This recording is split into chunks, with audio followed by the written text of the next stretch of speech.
Zee 24 तास एक पाऊल पुढे। सततच्या घोटाळ्यांमुळे परिस्थिती बदलते आहे का, प्रतिमा बिघडते आहे का, याविषयी आपण चर्चा करतो आहोत। याच विषयी आम्ही एक रोखठोक प्रश्न विचारलेला होता। आमचा प्रश्न होता, सततच्या आरोपांमुळे घोटाळ्यांचं गांभीर्य कमी होतंय का? आणि लोकांनी काय पोल दिलाय बघा। 28% लोकांना वाटतं की होय गांभीर्य कमी होतंय, तर 72% लोक नाही म्हणतायत। गांभीर्य कमी होत नाही असं लोकांचं म्हणणं आहे। माधव भंडारींपासून आपण या सेगमेंटला सुरुवात करूया। भंडारी साहेब, घोटाळ्यांचं गांभीर्य कमी होत नाही असं जनता म्हणते आहे। सततचे घोटाळे येत आहेत तरी सुद्धा अशी परिस्थिती होतीये, याचा नेमका अर्थ काय घ्यायचा? याचा नेमका अर्थ असा आहे की जनतेच्या भ्रष्टाचाराबद्दलच्या भावना या उद्दीपित झालेल्या आहेत। आणि दुसरा भाग त्यातला महत्वाचा असा आहे की तुम्ही सुरुवात करताना असं म्हणालात की राजकीय पक्ष आरोप करतात, पण जर गेल्या 2-4 वर्षातलं आपण सगळं मागचं रेकॉर्ड बघितलं तर राजकीय पक्षांनी केलेल्या आरोपांची संख्या ही प्रसार माध्यमांनी बाहेर आणलेल्या घोटाळ्यांच्या तुलनेत कमी आहे। म्हणजे शुभांगी सारख्या पत्रकारही मान्य करतील की जे पत्रकार अत्यंत जबाबदारीने आम्हाला जाब विचारतात की प्रसार माध्यमे बाहेर आणतात, तुम्ही काय करताय, म्हणजे जेव्हा विरोधी पक्ष आरोप करत नाहीत तेव्हा पत्रकार आम्हाला विचारणार तुम्ही काय करताय, आणि आम्ही विरोधी पक्षांनी हे काम सुरू केलं तर तुम्ही म्हणायला लागणार की सततच्या आरोपांनी तुम्ही देशाची प्रतिमा मलिन करताय। असं नाही होऊ शकत। सावंतांनी एक मुद्दा उपस्थित चांगला केला, मला थोडं त्यांच्याकडे वळायचं आहे। फक्त त्या चांगल्या मुद्द्याबद्दल त्यांना मला विनंती करायची। त्यांनी असं म्हटलं की न्यायालयामध्ये जे चालू आहे त्याच्याबद्दलचे कागदपत्र बाहेर कशाला दाखवायचे। ठीक आहे, तुमचं एका बाजूला आक्षेप आहे,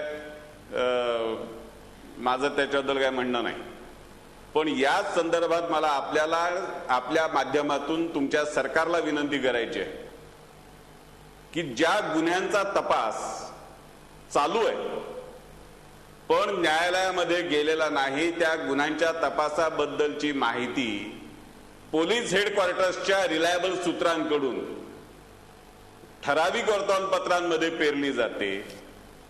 सिस्टमॅटिक कॅम्पेन ऑफ डिसइन्फॉर्मेशन केलं जातं आणि त्या वेळेला पेरलेली माहिती 10-10 वर्ष कोर्टासमोर साक्षी पुराव्यात येत नाही आणि त्या माहितीच्या नावाखाली न्याय व्यवस्थेला प्रभावित केलं जातं।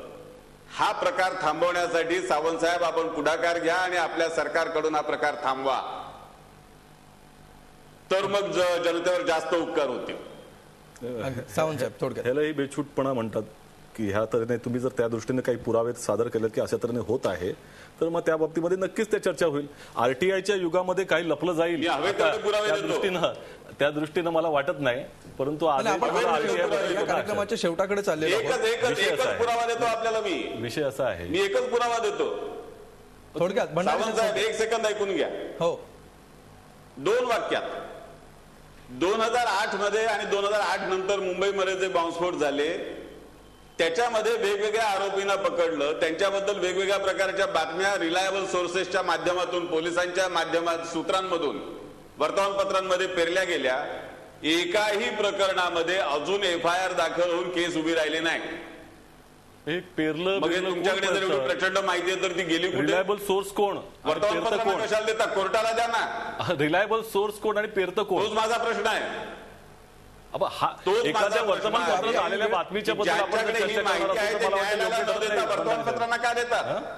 आणि जो सरकार आम्हाला विचारतं, भंडारी साहेब, हे वेग आहे। सरकारी पक्षाचे लोक जो प्रश्न आम्हाला विचारतात की ही माहिती तुम्ही अर्थ उरत नाही, हा प्रश्न तुम्ही पोलिसांना काय अर्थ उरत नाही या गोष्टीला। विषय मला मूळ मुद्दा असा आहे, शेवटी या चर्चेच्या काय व्हायला पाहिजे असं तुम्हाला वाटतं? आरोप होत राहणार, घोटाळे झाले की त्याचे आरोप होत राहणार, लोकशाहीत प्रत्येकाचा अधिकार आहे। ज्यांनी आरोप करायचे आणि ज्याच्यावर आरोप होतात या दोघांनी सुद्धा काय भान बाळगायला पाहिजे असं तुम्हाला वाटतं? माझं एवढंच म्हणणं आहे, आरोप करणं लोकशाहीमधला हा एक इंटेग्रल पार्ट आहे।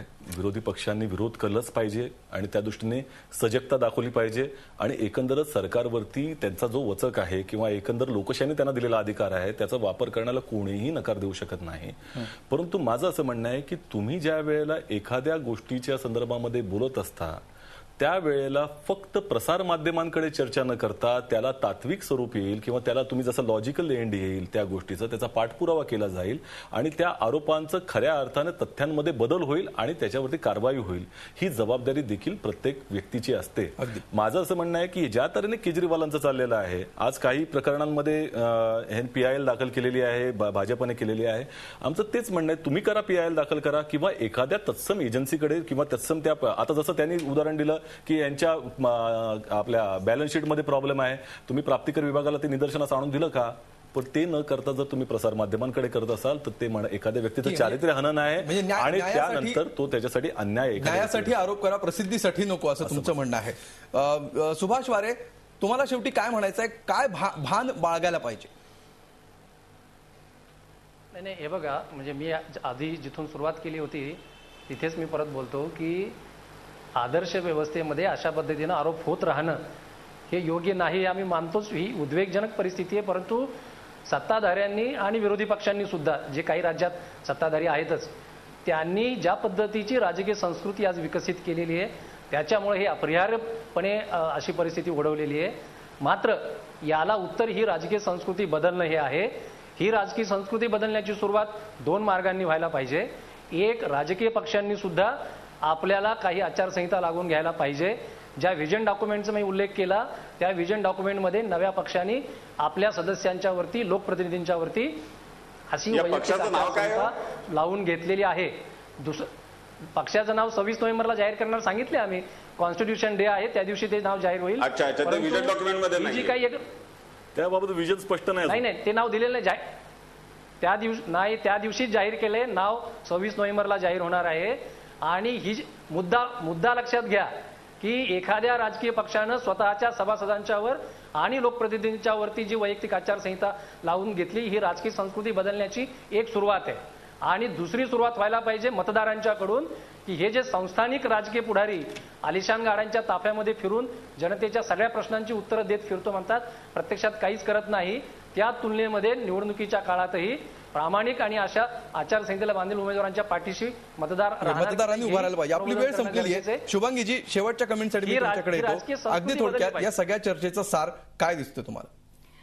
नाही, मला असं वाटतं की डेमोक्रॅटिक सिस्टममध्ये प्रत्येक संस्थाचा आपापलं एक इम्पॉर्टन्स, सिग्निफिकन्स असतो आणि प्रत्येकाने जर ते रिस्पॉन्सिबिलिटी आणि अकाउंटेबिलिटीने जर केला तर मग अशी वेळ येणारच नाही. म्हणजे आज आपण अरविंद केजरीवालबद्दल जे आक्षेप धरतोय, पण त्यांना हे सगळे डॉक्युमेंट्स का पुढे आणावं लागतो? कारण हे इन्स्टिट्यूशन्स जे आहे, CBI असतील किंवा अँटी करप्शन ब्युरोज असतील किंवा ऑपोजिशन पार्लिमेंट असेल, त्याच्यात जर ज्या पद्धतीने लोकांचे जे इश्यूज आहेत ते जर नीट मांडले नसेल जाणार आणि जे लोक तिथे आहेत, ज्यांना प्रतिनिधी म्हणून लोकांनी तिकडे निवडून दिलं, ते जबाबदारीपणाने जे पार नसेल पाडत, तर मग अशी ती ऍक्टिव्हिझमला एक वेग येतो, असं मला म्हणायचं.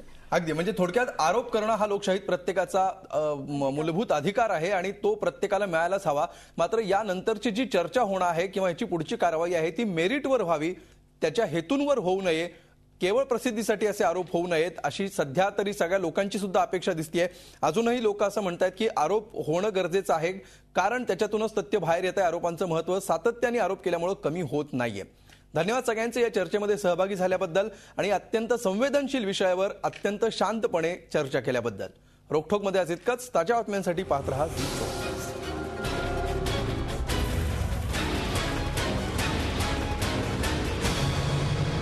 झी 24 तास, एक पाऊल पुढे.